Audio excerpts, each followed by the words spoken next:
get a little else does not. Sounds like the Oompa Loompa song. Meg, it is Thursday. So, what does that mean? Well, it means welcome to the show. I'm Nick, and this is the wonderful, most amazing Meg Misiak. And this is the deal that got away, where we feature maybe a couple names you guys might know, just maybe. And, really, it's about getting vulnerable because all too often we love to talk about the wins, but we forget to talk about the losses. And what we do is we learn from them and to build better pipelines and close more deals. Let's go. Yeah. So each week we will also feature either, a real seller or a seller situation that we will coach live. And this week we have a really exciting one. We are introducing Pete Wallendahl, one of our favorite sellers. Let's bring him in. 1 second. Mhm. There we go. Hey guys. Welcome. Thanks for that. So, we're going to talk about your deal in a second, but Pete, I'd love for you to just share a little about who you are, what you do, kind of where you're at in your sales career. Yeah, absolutely. Well, first of all, privileged to be here and amongst some of the sales greats. So looking forward to breaking it down with you guys here today. So a little bit about me, as you mentioned, Pete Wallendahl. I'm an individual contributor at a company called Breakthrough. So in terms of my sales career, it's been going on about 10 years. You can kind of split that up where I've been in the kind of the grinder role from a sales account rep, making the smiling and dialing on the book of business. So I lived that life out.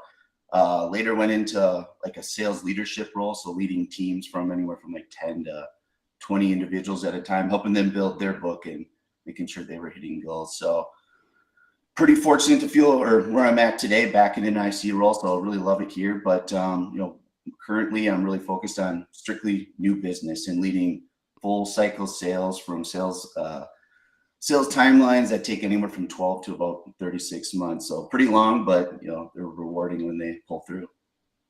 Yeah, and I do just have to highlight, so I met Pete because he was in the program that I ran with Andy Paul. And now we're doing some one-to-one coaching together. And honestly, I don't think I've ever seen another client who has just taken coaching, running with all of the strategies, implementing quickly. But I think in our most recent session, you definitely had one of those moments where you're like looking at old deals and you're like, what have I done? I would have done this so differently if I could do it over again. So honestly, I'm really excited to jump into this one. So for this week, Pete has a deal that really was a deal that got away. So it was a huge logo. It would have been really massive for the company. It was a Fortune 100 company. It was 10.5 times the average deal size. Everything seemed to be going really well, but then the prospect went dark. The champion left the company.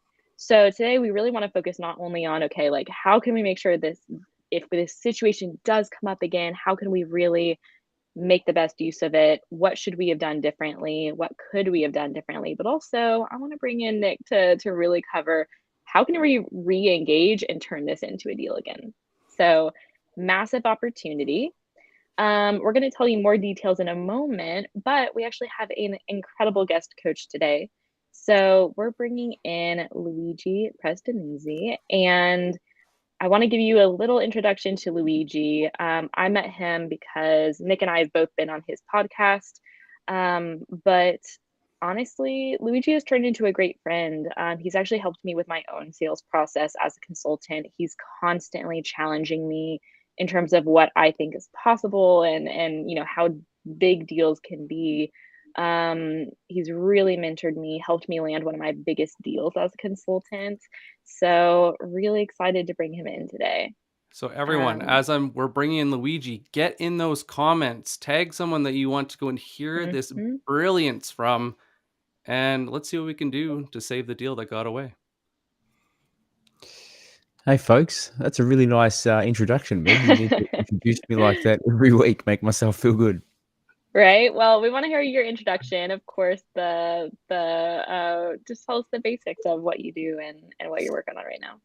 Yeah, so thanks for having me on, and looking forward to this session. Just a bit about me. I think I'm a lifelong sales professional now. I've just hit the age of 41. That's why I'm growing a beard to make myself feel a bit more distinguished as I'm getting into my older years. But I'm pretty fortunate. I fell into the role of sales or selling in my teens because I wasn't very good at school. So sales has really given me that opportunity to grow, and it's been an incredible career that I've enjoyed so far.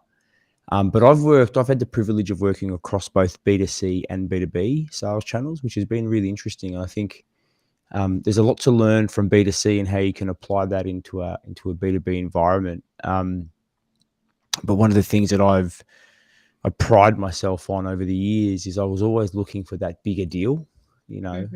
always challenging myself. And I was pretty fortunate to work on some very large deals, one just under 10 mil, one just under 20 mil. And they were quite large, lots of stakeholders. But on that journey, I've made lots of mistakes and I've lost, the deal that got away. When you ask me that question, I'm like, where do I even begin? There's been that many deals that got Right. away. So, Well, they're all um, learning lessons, right? They always like push you to go and rethink things. Like even like you were when you started, you're like, well, sales is a thing I did because I didn't want to go to school. Isn't that the ultimate mm, irony? Because it's got to be one of the most multidisciplinary professions in the world. Yet people are yeah. like, "Oh, it's a second chance career." Are you sure? Like psychology, Yeah. corporate finance, like take your pick. Like management consulting, Yeah, it's not an funny, easy. it's interesting you say that. I was at a session last week. I was facilitating a session with a company called Grant Thornton, about 40 of their partners, and one of the ex-heads of McKinsey's was there, co-facilitating with me, and we were talking about how to revive some deals that might have been stuck in the pipeline. I was talking about using some nudges. And he said, you know what, in my MBA at Harvard, we actually read the book Nudge. So it's really interesting, right? Because we take for granted that in sales, we're actually using some of these techniques every single day, when in fact, a lot of this stuff, it does come from psychology, right? So um, it's just a really interesting environment when working in sales. We're not just selling, we're also influencing, we're using different psychological nudges to get people to take action. And you know what the irony is too of like professional services? Mm. Unlike sales, they go backwards.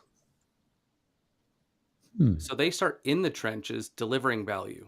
Ah, yes. They start learning how to be an analyst. They start Yeah. understanding like the ebbs and flows of companies. They do the actual work. And then when they move to a partner level, now they're expected to bring in business because they Mm. understand how it actually works. I'm just going to leave it at that because it's been something that's been floating around in my head in the past 2 weeks. But I was like, did we get this wrong? Oh my gosh, Nick, you go on so many incredible tangents, and that honestly, when we geek out, it really is stuff like this. Literally, before we started the show, we were talking about um like literally reading books on therapy to understand, to grow your emotional intelligence, Mm. and how Game valuable that can changer. be for sales. Yeah. Spirit work is sales work. But I want to go back to Luigi. Tell us about your deal that got away. And it's funny because when we were preparing for the show, Mm. you're like, I mean, it's the deal, right? We all Yeah. have that one. You're like, oh, I could make a list, but honestly, like we have the one because it still haunts us. Tell me about yours. Yeah. So this particular deal is probably the one that really changed my career, right? So at the time, the average deal size that I was working on was probably around 50 to 100K max. The company I was working at, the biggest deals they'd probably ever won, I think, was about 300K. So this deal was circa a mil, right? This is my mid 20s. This was the one, right? This was the one, the help, the big commission check as well. I think I actually pre-spent my commission check thinking I'd already won the deal, right? So that was always a bigger hit as well. I think a lot of salespeople have probably done that before. Um, but what makes this deal quite unique is I'd actually got. We talk about multi-threading now. It's a really big concept at the moment where it's something that I think's always been occurring in bigger deals. I actually had the CA, the COO, the CEO, and the general manager of HR all give me approval on this deal, right? And so as part of the process, I needed to go to one of their sites, meet with the director of operations for that site to get them on, basically get them aligned with the project plan of what we're going to do. Pretty big transformational implementation. And at the time, my social style, so my disc style, if anybody's familiar with disc, was a very high D, right? Again, in sales, there's a lot of D's and a lot of I's. So I was very high D, and the conscientious side, the analytical side, was quite low, right?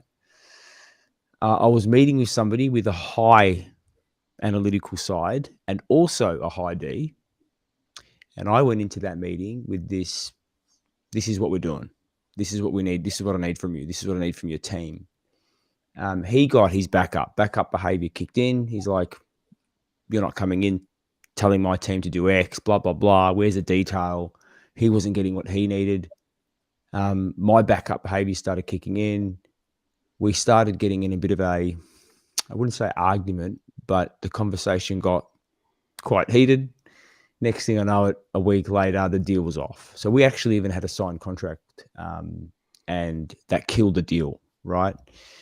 So that's the deal that's the deal that absolutely got away. And at the time, for a few months there, I was blaming him and wasn't taking any accountability for where I was at. But that was the big milestone, because the learning from me was, this is not about me, it's about him. I didn't give him what he needed, right? It actually took me on a really interesting path. I bought a book, Dr. Tony Alexandra, The Platinum Rule, Treat Other People the way they want to be treated. I went off and started learning about DISC, and I found a common trend that the deals that I was losing it with people just like him, high analytical, and I wasn't meeting them where they're at, right? It was a huge, and like I said, for the next, I don't know how many years, I really went down the path of learning social style, learning how to adapt my style.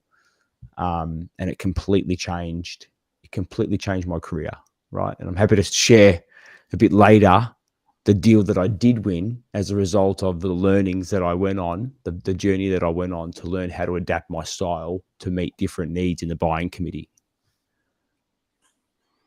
Okay, I'm Wow. obsessed with this.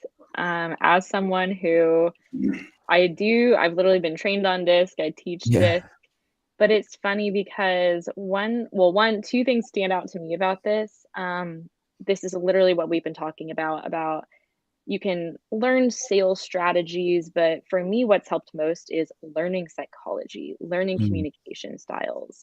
Two things stand out to me. One, the term backup behavior is wild, because when you study communication styles, you realize a lot of times when people pull away, especially eyes out there usually we have a tendency of leaning into our style more. We're like, they're not being nice, I'm gonna be overly nice. Yeah. Instead of realizing you're like, oh, this is a gap. They're creating space because they're not getting what they need.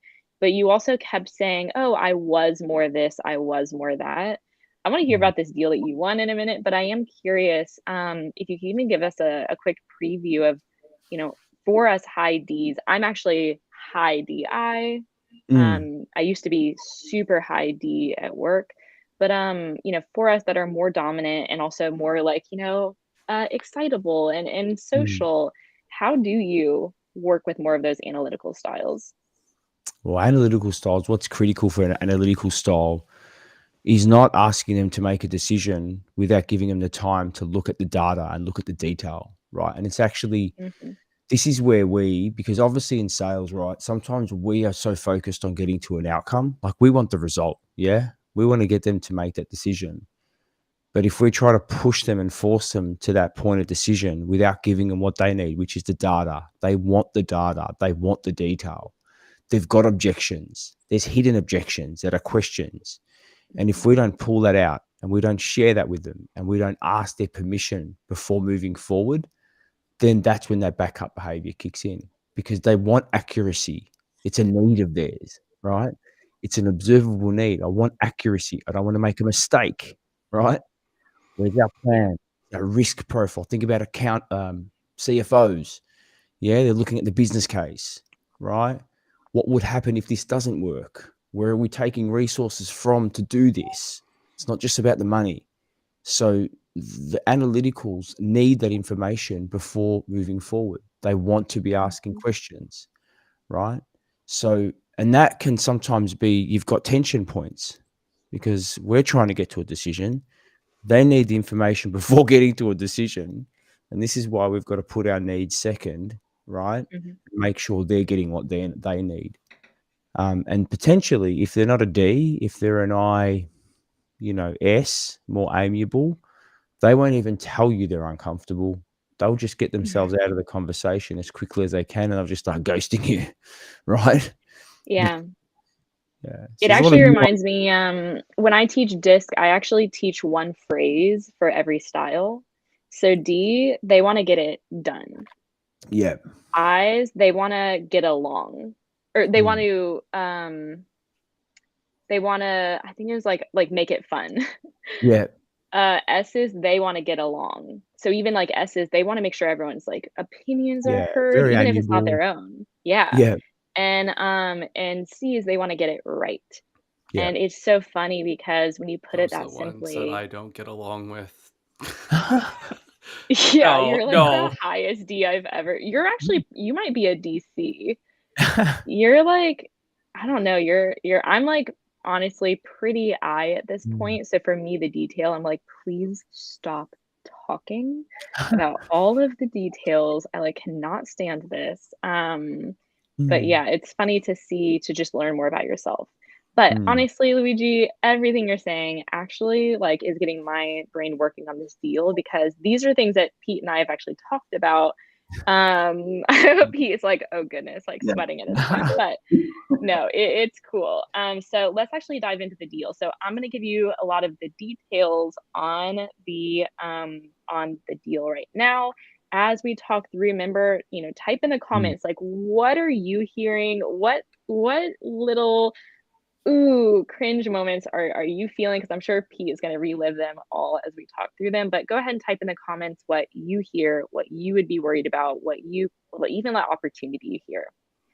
So while this one was a loss in the end, in the beginning, it all was going really well. So Pete's team discovered 8 figures in overspend and savings that could be captured and realized in the next 12 months. So if you can imagine the happy ears, like even like happy wallet, Pete is probably like ready to claim his commission check. He's already spent it, planning like, what he's going to do with it. The timing was even ideal because the prospect was heading into an RFP planning and strategy for the next year. They were multi-threading, had senior level stakeholders champion the deal, trying to move things forward really quickly. The interactions were positive moving forward. They were looking on how to operationalize, bringing in the tech team for mapping and really figuring out how to integrate the different systems.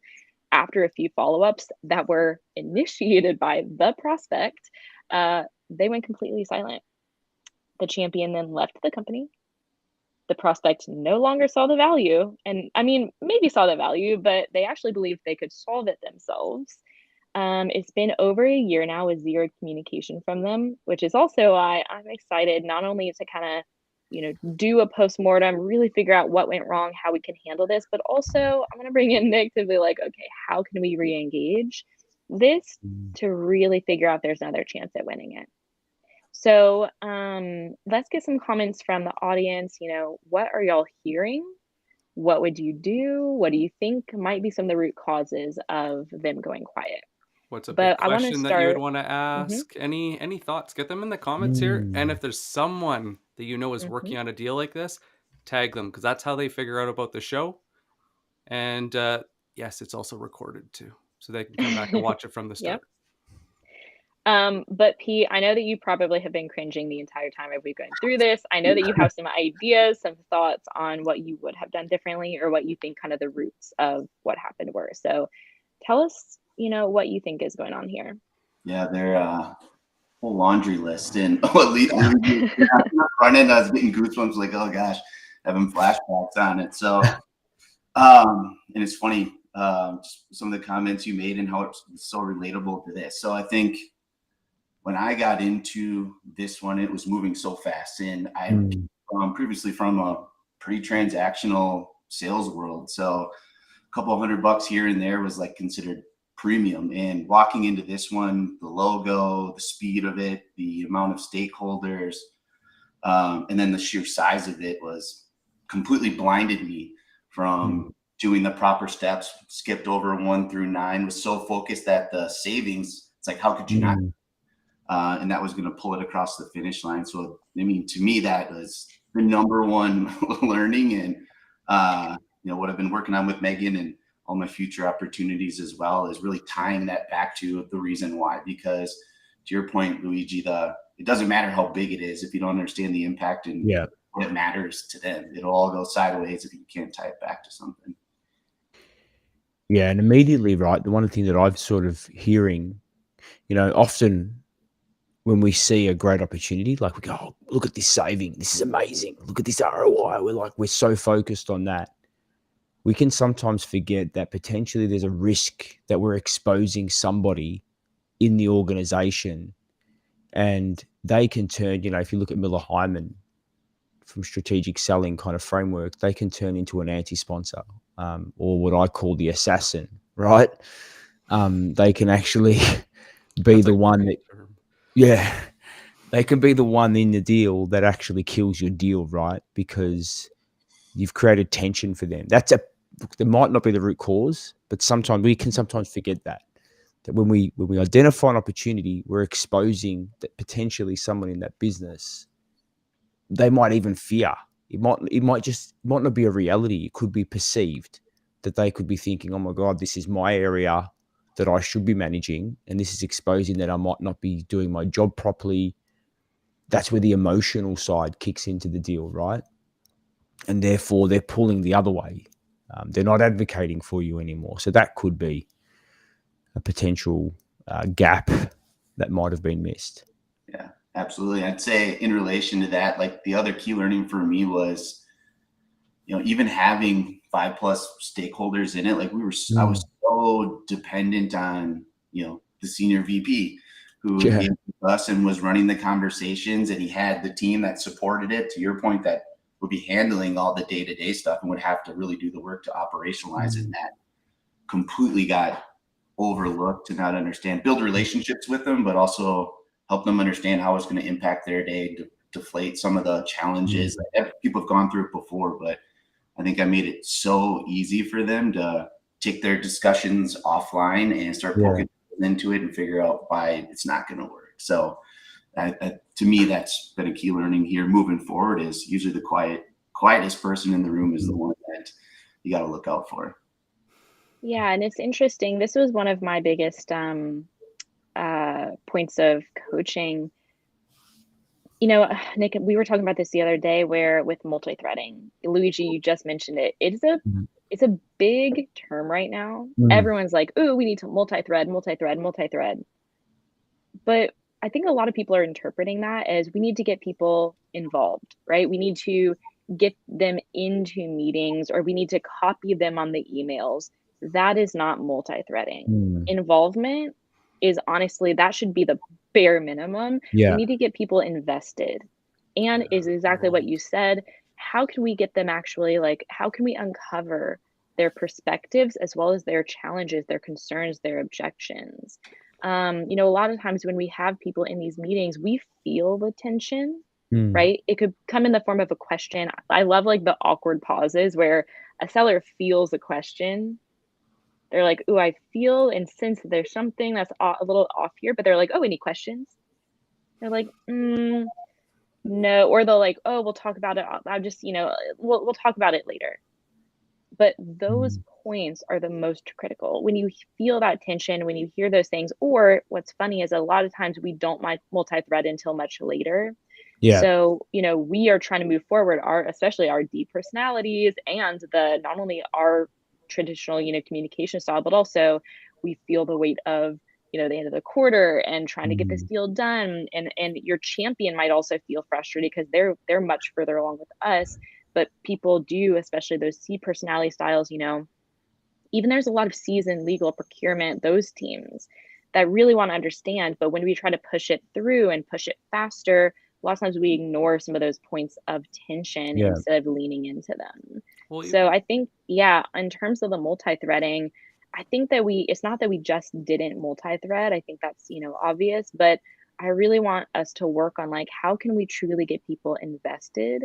How can we get their perspective? How can we make sure we're uncovering those objections proactively and truly working through them versus trying to, handle objections or work around Mm. them. I wanted to add just one thing, Meg. Hmm. One thing I really messed up on is I would only multi-thread the decision. Mm. So gain Yeah. enrollment from the Oof. people that were deciding, or whose budget that I was stealing is a bit of a strong word, but sometimes Yeah. it can feel like that, right? That you're stealing budget. Hmm. But I accidentally multi-threaded with the trenches, their manager, and the people that were in that reporting structure. And so they were ones that were actually going to be doing the work with us. Yeah. Mm. And it was the happiest accident I've had when it came to managing that project, because they were involved instead of, defaulting to the build versus buy equation. Now they're like, Mm. oh, okay, well, how can we build this? If we build this, what can we do instead? And they started to become part of that process instead of derailing it at the end, saying, no, they're Mm. stealing our budget. Let's just build it ourselves so we can keep that and do what we wanted to do in our roadmap anyways. Yeah. Yeah. But this, what I like about this, conversation, right? And I think a lot of the time we talk about multi-threading, and you're talking about when does it occur in the buying process. And I think um, early, a lot of the issues that occur with deals stalling or closing are not because of where they're at; it's because of where it started. So those initial meetings with the champion, or it could be with somebody that sponsors you up, whatever term you want to call it, they're actually really important, because going into that initial discovery and those past based questions are critical. Understanding how they have purchased in the past, right? How have they made decisions as an organization, right? Where does it rank, like their priority versus other people's perceived priorities, and understanding what that buying process looks like, because then asking, like you said, Meg, how invested are other people, and like why should they actually care, and Yeah. um, coming up with that narrative early in the piece and getting people engaged based on the way they've behaved before, right? Hmm. And I think not enough of us, and I know definitely in deals that have got away, not just that deal, is I didn't understand enough about how they have behaved previously, because past behavior dictates how they behave today, right? Hmm. And then all of a sudden we're in the journey, and then we think, oh, we've got to start to multi-thread because it's a popular term. But why are we actually multi-threading? Why would this person actually care about this? How does it impact them? And like you said, Nicholas, the key thing that I've also learned, and I've been interviewing CFOs about this, when going for the budget, in a lot of cases, because they've passed that budget period, they've already allocated budget, they're stealing it from somebody else's. And potentially that other person they're stealing from becomes that assassin then, right? Hmm. And if Yeah. we don't define that earlier in the process with our champion or with the buying committee to say, where could this budget potentially be coming from, then that's a hurdle we haven't planned for, right? And then they're having that conversation in the boardroom or in the Zoom Hmm. room now, and we're not present for that. And we haven't enabled them to work through that objection. So then it becomes too hard because they can't get alignment at the exec right? They can't actually get alignment on, okay, this is what we want to do, because and I think, Jen Allen shares some really good data. What is it? 40 to 60% of deals get stuck at no decision, right? And potentially that's where this particular deal might have got stuck in no decision, because they just couldn't get to alignment. They couldn't get to agreement. They're like, it's actually really hard. Let's put it on the back burner, and maybe we'll review this in 6 to 12 months. What's funny about what you were saying as well, bringing it back to disk, one of Mm. my favorite parts of multi-threading is if you think about all of the things that you need to do, some of it honestly appeals to different types of disk profiles. For Mm. example, a lot of people struggle with mutual action plans, like the Yeah. implementation plan, getting literally all of the detail, which, for example, a lot of senior level stakeholders that I've worked with are a lot of times hired D. But they also, honestly, similar to Luigi, with the story you talked about with your own understanding of DISC, usually, I mean, hopefully higher level stakeholders are, yes, I mean, I'm not, making an assumption here. A lot of studies have shown that, higher level stakeholders a lot of times are more D dominant, Mm. execution oriented, but a lot of them also they respect the other styles. So I've had a lot of situations where they're like, hey, so I don't want to go into the detail, but have you figured out the detail? And they literally turn to the detail oriented person in the room. Mm. They're like, how do you feel about this? Yeah. And if you literally leverage DISC to figure out how should I multi-thread, when should I bring people in, not only Mm. to hear their perspective, but to literally leverage their strengths. I always Yeah. find the most detail-oriented person in the room, and I'm like, hey, would you be interested in mapping out the details of this with me? I don't think we need everyone, but I think you would be like, it sounds like you would be really helpful in that regard, and that Yeah. you can see the relief on their face, not only of the person who's detail oriented, but everyone else who's like, thank God I don't have to do that, you know? So Yeah. leveraging the strengths of different people in the process.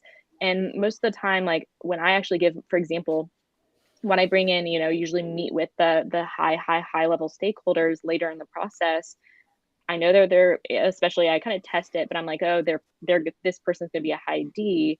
Then you can also say, hey, so by the way, I'm gonna let you kind of I want to let you know I've worked out the extreme level of detail. I can show you a couple of slides here. Like, we've literally mapped out so Mm. much detail here, but I want to know what do you want to see? Yeah.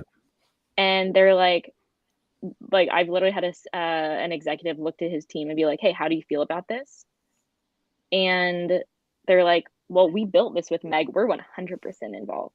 We give the stamp of approval. And they're like, yep, that's all I need to hear. So it's Mm. interesting too when you take multi-threading and communication styles to that next level Yeah. and really not try to see them as something like, oh, I have to work through this person's like level of detail. But Mm. one thing that Nick, you covered as well is like thinking not only to get the deal done, but also that is incredibly valuable for CS. Thinking about getting as much detail as possible about what they want to do, it not only makes those detail-oriented stakeholders feel really good, but it also sets you up for an incredible implementation or, upsell opportunity and more. Mm. But I am curious. So we've talked a lot about multi-threading, making sure that we're doing that. Any other themes that y'all thought through? I have a couple that I want to hear from y'all in terms of this deal. I don't know if I should bring it up now or wait until after, but the two moments that stand out for me is the two conversations that most people forget. And the two conversations are, so the moment your champion left, Mm. what was that conversation that happened behind the scenes that you weren't privy to? Mm-hmm. So if you were taking a stab at that narrative, what would that be? And Pete, what do you think might be the next one that would go with that? In terms of like a conversation. Yeah, what that we missed, that if we knew what happened, it would change everything. Yeah, and that's something I've been grinding on for the past year, trying to figure out, with a lot of the other stakeholders still there, and assuming what their thoughts were about our solution, that where do I go and who do I lean on to get some attention back on it? Because at the end of the day, like, we know it is a fit, they know it is a fit, but for whatever those offline discussions were, they moved around it. So I've had some here and there with some mid-level people, but they're so big as part of the problem that they Mm. have they are somewhat impacted, but not Yeah. connected enough where they have pull to get a meeting with the right people on it. That's where I've struggled. Mm. Here's So even from you, Luigi, too, how you've kind of worked around that. Yeah, I've got a view on this, especially when a deal gets to that point where it's kind of, stalling. To some extent, you could say it could be dead, because you mentioned it earlier, like they were getting the job done they're getting the job done without you at this point, right? So yes, there might be a need, but they're still getting the outcome. Even if the outcome's not as good as what it could be, it's still ticking over, right? Mhm. So they can survive without you. It's not like, hey, they need a heart transplant and they need you to do it for them, otherwise, because they're still alive, right? So And by the way, this is actually a struggle that like we've talked about with Pete before because the value prop is cost savings. yeah, So that it's not like they you know, you can save money, but you don't have to, you know? So it's even yeah. harder to build that. So at this point, instead of talking about solution and trying to get them back on board with what they were talking about, now it's about going back. You've actually, in my opinion, in order to revive, you've got to go back. Yeah. You've got to go bring back the problem that you might have heard initially, take it to a few of those stakeholders and say, hey, when we met, this was a pretty important subject for you guys because of ABC. It's been some time. Is this still a problem, or has there been some changes in the organization that have now shifted your focus on other priorities? Does it make sense for us to connect and maybe get a better understanding of where things are at the moment? Because if that's still a problem, then they'll be like, actually, it is a problem. Yes, things have shifted for us. Priorities have changed. Obviously, it's been 12 months. Mhm. Great to jump on a call, right? But going back versus trying to progress, because there's nothing to progress at this point, right? And they're probably not sure how to deliver that message anyway. So if you reduce that tension and say, let's not focus on forward because task tension is asking them to make a decision. Let's actually just go back a step and see, is this, because they might say to you, actually, you know what, this problem's not a problem anymore. We've actually looked at this. We've done an internal business case and decided, you know what, it's something that we can live with for the next 5 years. Yeah, that whole crack in the wall. Like we see the crack in the wall. We can walk past it 10 times. It's not a problem because my house is still standing. But the minute, it gets a bit beyond that crack and the structure starts to wobble, you're like, I better get somebody in to help me, right? So hence why I would, to revive it, is just go back a step. Yeah. Sure. And you know, always helpful when we have I know that Pete, you said that like we didn't really uncover as much of the value, you know, and I think when a lot of people sell based on cost savings, they like it's like, well, obviously that would be important to them. But the challenge, Luigi, you touched on it earlier, is that there is a cost to Yeah. implement, like cost. A lot of people treat it like, oh, I shall just embrace this cost saving. But we don't think about how, you know, an Yeah. implementation is challenging. We don't know if we're actually gonna like they don't trust because like let's be real, not many buyers trust the 15x ROI because you know, they might have internal things that would hold them back from that, you know? There's Yeah. real objections, real concerns, real doubt in terms of, like, what that actually is. But also one thing I wanted to highlight was when a champion leaves, I love that we're, you know, embracing, like, okay, like, that honestly, Luigi, that is exactly how I would handle it. But we also have to think about we're not the only one losing our champion. Mm. The organization is losing, especially if we're handling you know, higher level stakeholders, they're losing a massive employee, you know? So I Mm. think a lot of times figuring out what went wrong, like, okay, usually, and I want to hear everyone else's thoughts, but when I see a champion leaving, it's usually, and especially in the middle of like an evaluation, is for one of two reasons. One, no one really cared about what they did anyway. It was kind of just a Hail Mary because they had a lot of time. I hate to say that, but I've seen it a lot. Or the complete opposite, where they're so good and they want to help the organization. They're leaving because they're really good, but they're literally like, I want to help this organization before I leave. Like this at least will put them on some, you know, the right path. Um, and so you also have to realize that when a champion leaves, they might not have anyone to champion this initiative. Mm. Like they're losing the champion as well. So to Luigi's point, like they might have also been like, hey, we don't actually have anyone to run this solution, run Yeah. this system, implement it. We might just need to handle it ourselves. Even having some compassion for that response that they gave you. Hey, we're just going to try to figure it out. We do not have time for a full system, a new system. We just need a band-aid right now. But that's also a really good opportunity to re-engage, right? To reach out to the stakeholders saying, hey, I know this was a huge initiative. I'm sure that the team-wide changes were didn't really allow us to have that stalled everything that we were working on. But I'm curious, like, who owns this now? Knowing that hopefully after a year, they've found someone new to Yeah. handle it. And if that person is within a year, has started within 1 year, what do we know about people who start a new job? They're also looking to prove themselves and looking to have an impact. Yeah. So it can also really be thinking about how to re-engage a new champion. Yeah, and you've also touched what's also important when there's a new stakeholder.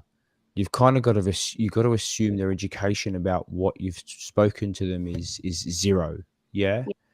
and because if you think that they're completely educated about the problem or about what you've discussed with other people, then you're not. There's actually gaps of information, and what they will do, they will then fill those gaps with their own answers about certain things. So for me, this is why I always, if I'm engaging with somebody new, I try to go back and bring them back to the start of the process to say, hey, maybe if it's okay, I'll just summarize what we've done to date and why we've actually got to this point in the conversation. Because if I don't do that, then I risk them having questions that I can't answer, and then they become kind of blockers, right?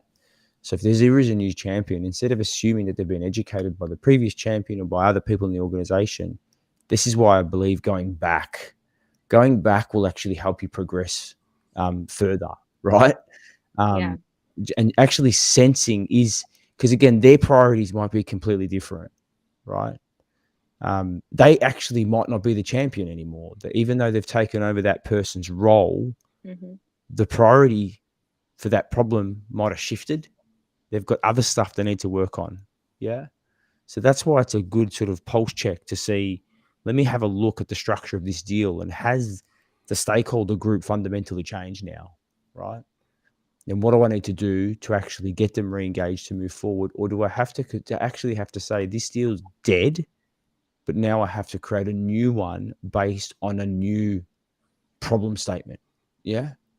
And as what Megan said as well, we sometimes think cost saving, but often what we also do when we find the first value op, Mm-hmm. we don't progress that further, that derived value. What other impact is this having on the business? How can I capture that value across the org to show the true ROI, not even ROI, but the true benefit to the bottom line, and how this is going to impact different departments and different stakeholders?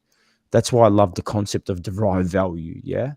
Because you can start to map where that value and what it equates to and bring that into the business case. So it becomes a very compelling business case for them, something that they go, you know what, we can't now overlook this because it's so significant to our business.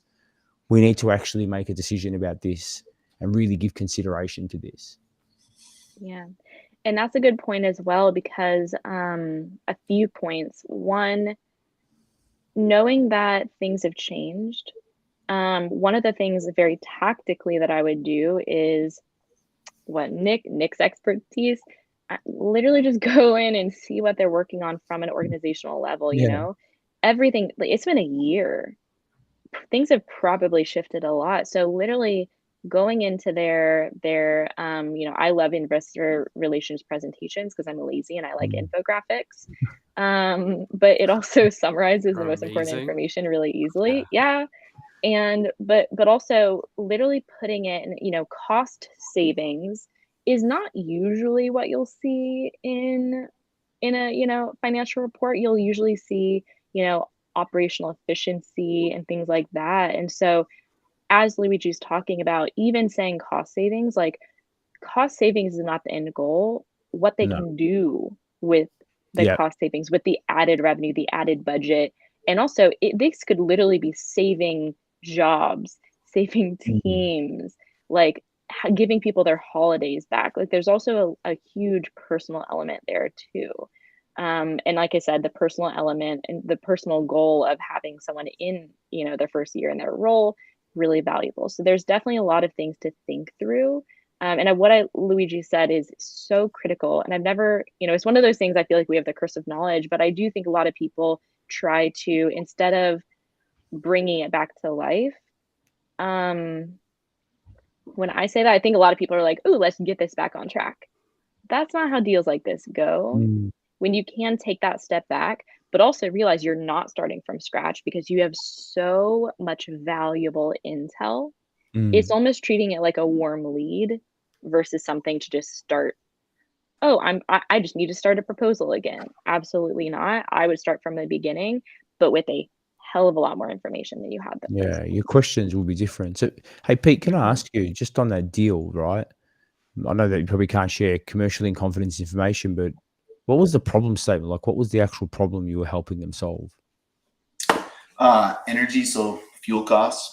Okay. So yeah, so what we do, not to get into too much of the details, so like all their logistics movements, we calculate fuel costs, and we're the good and the bad is we're one of one. We're the only ones that do it, which is good because we don't have the competition, but bad because Yeah. it's new. It's a completely new concept to people in a old industry that doesn't change a ton other than some technology. So Okay. So you're effectively allowing them to reduce the cost, reduce the amount they spend on fuel in their business.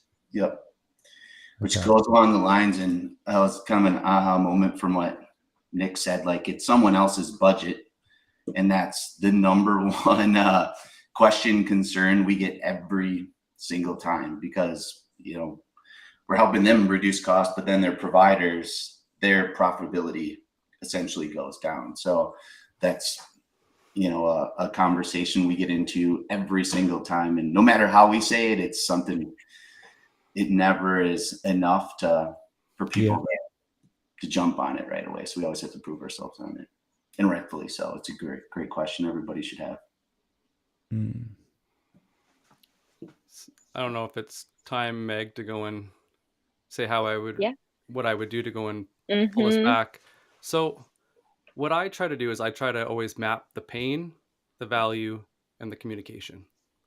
And how does it ebb and flow in the company? And so I was writing down, so why would a company want to go and do what you just laid out? Well, with the new ESG Mm. regulations, that corporate responsibility, are they showing that they're prioritizing that? So if you went and look on any of their documentation, can you show that it's actually important, or is it just fluffy crap that they're putting on Lip the wall service. to go and say, yeah. Yeah, So I would want to know that. That'd be number one before I do anything else. Number two is what Meg said earlier: is why did the champion leave? Mm. So if they were rock solid and a critical linchpin that the company could not live without, then they probably left because they weren't open to change. So it was a culture of either inefficiency, or the old guard had no interest in innovating because it was threatening their ego. So they just said, screw this, Mhm. I'm getting out of here. They can go waste their time failing. it's a great point. Or if it was the other way around, and it was maybe they weren't as critical as they thought, or they wanted to have a bigger role, they left somewhere that made that opportunity. So it's just a better opportunity. So that's my first assumption. I would go validate with someone there.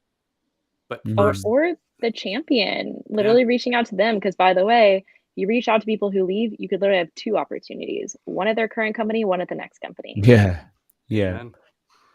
And then But I also think, just based on and I love this advice, right? But I also think, Peter, based on what you shared, what I would possibly do if this was my deal is I would use the intel, because what Megan said as well, you've got intel, right? You've got all the pre-work that you did to get to that point of proposal. So I would use that intel to create my point of view. Yeah. So that would craft my statement around why I'm reaching out again, Mhm. and use that to suggest having another meeting just to understand, like get back understanding if current state, and if you do find anything about the ESG policy, you would absolutely bring that into your point of view, right? That would be your centerpiece. because they're probably asking, why are you reaching out? If it's been a year, what's the point of you reaching out to me? Like, what do you want from me? Yeah. Why should I even care about this? So that point of view that you create is actually really critical, but you're bringing it not from a prospecting perspective because you've been inside, you've validated certain things. So that should create a really strong point of view. And potentially that point of view might not have been seen by key people in the business.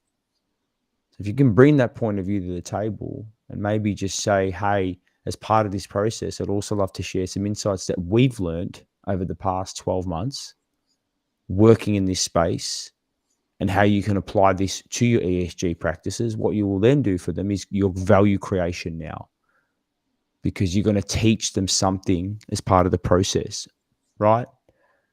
And therefore, if people know they can learn something, they're going to get value from it. They'll go, you know what, it's worth my time investing in, and actually going to the table to talk about this again.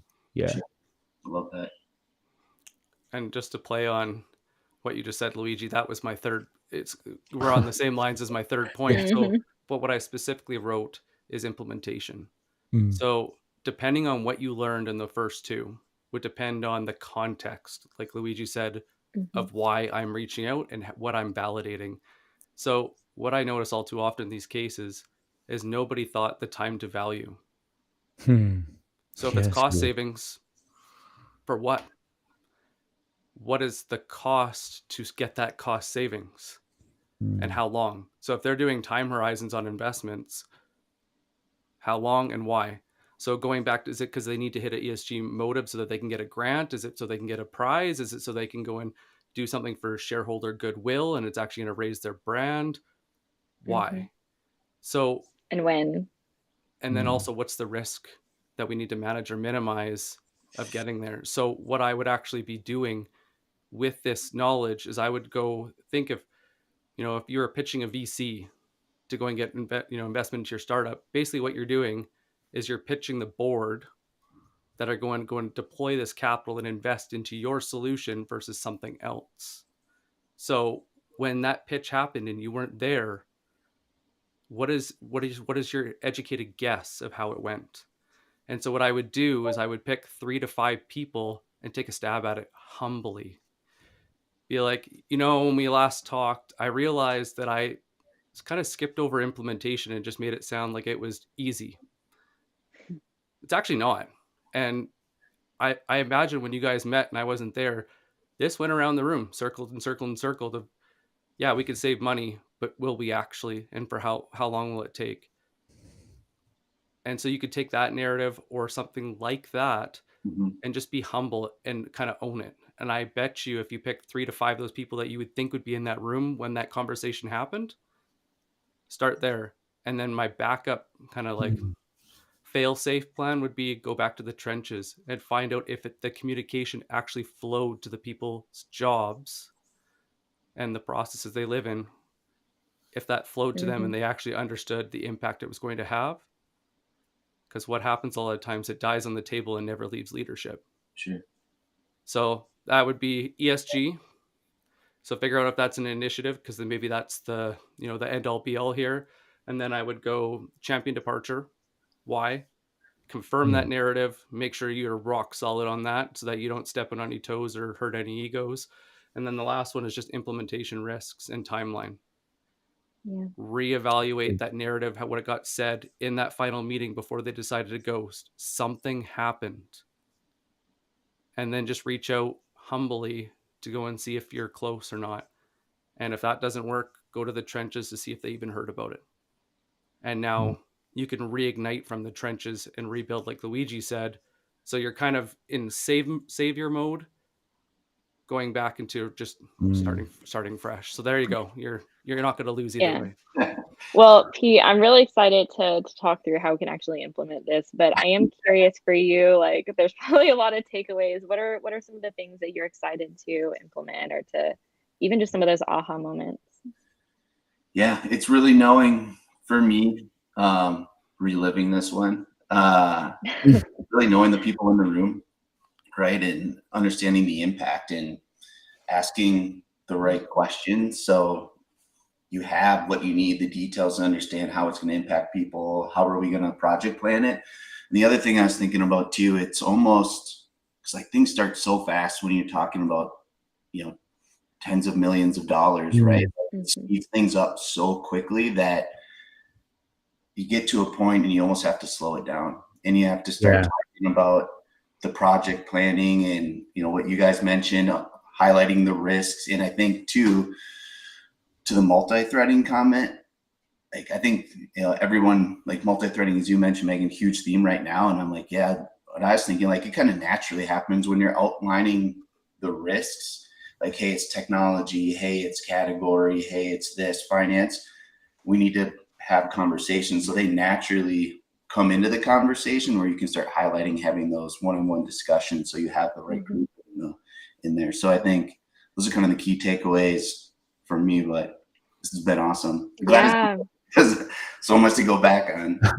Yeah, well, don't worry, it's recorded. So yeah, and also for everyone on the call, if you had some of those takeaways that your team needs to focus on, tag them in the comments so they can come back and listen. I honestly have a few people that I will be tagging. So really great conversation. And I think a lot of us have had those situations where we need to re-engage. Honestly, it's one of the most common questions I get, especially in like January. We're like, end of year. So definitely be retagging some people in this. But final thing, I know we're up on time. Let's just go into some calls to action. If you have some challenges like this, you want a little bit more support. One, you can join the show every other week. We cover deals, or next week we'll be covering prospecting, get into a top prospect. But Luigi, if people love the session today, like what are some things that you offer? How do you help? Well, come check me out on at growthforum.io. I actually do take a small group of sellers through a particular program where we really dissect this sort of stuff. We really break down some of these frameworks on bigger deals. That's obviously something that one of my passions that I'll be working on for a number of years. So there's a lot of frameworks that I've sort of built over time, use other people's frameworks and made my own as well. I think we're all kind of leveraging each other's tools out there in sales, right? But that's probably the best place. Come check me out, growthforum.io. I've also got a podcast, How to Sell podcast. We take a little bit different. We actually interview buyers and we ask buyers about how they buy. And then we turn that content into playbooks and actually create playbooks on how to sell to the people that you're, the actual buyers. So that's pretty awesome. So yeah, that's where you can check me out. Yeah. And as always, so for me, I do a little bit of one-to-one coaching. I have some group coaching programs. Check us out on LinkedIn. I do want to make a small announcement. Nick and I are actually launching a small 4-part training series. We're going to have a free training, literally how to win more deals in 1 hour. So if you want a few tactical tips like this on both how to get into the right deals and how to win the right deals, we'll be announcing that very soon. And Nick, Meg anything will else on your finally end? understand that whenever you're prospected well, sales is easy. Just kidding, guys. But winning is more fun. Gotta get the result. And the next week's topic, big one for you guys. So enterprise customer, strategic seller, meeting is booked with the perfect decision maker. Great 1 hour disco call, gone. Unsurfaceable, nobody wants to talk to them, completely ghosted, but had a great meeting, pitched, got tangible, got that problems, and it's dead. So what now? Because this was the big one that was supposed to go and make not only the quarter but the year. And this person was the only person that broke it in the past 5 or 6 years, and they've been spending money constantly to get this person, and they broke in. So why did it die? And what do we do now? I have so many questions on this. Oh yeah, it's gonna be a good one. Yes. And I think we also have is it Melissa Gaglione on this one? Oh, she's so good. I Video think conference. it's Melissa next week. Yeah. So This would honestly, be a it's gonna good be Alright. one for really video exciting. too. So I'll get I up again know. at 2:00 in the morning to watch this, guys. Thanks. I don't value my sleep. No. Luigi is not a vampire, so well, thank you for joining. Honestly, we really appreciate it. It's been a really fun conversation. I think, honestly, I have a lot of people to tag in this one. So, thank you all for joining. Pete, thank you so much for the vulnerability. Luigi, thanks for the coaching as always. And we'll see y'all next week. Thank you, everyone. If you want to be on the show, DM me or Meg. And remember, the only way the show grows is if you tell a friend. So add them in the comments. And thank you so much for being here. And you too. Wonderful. Take care, everyone. You guys. Thanks, guys.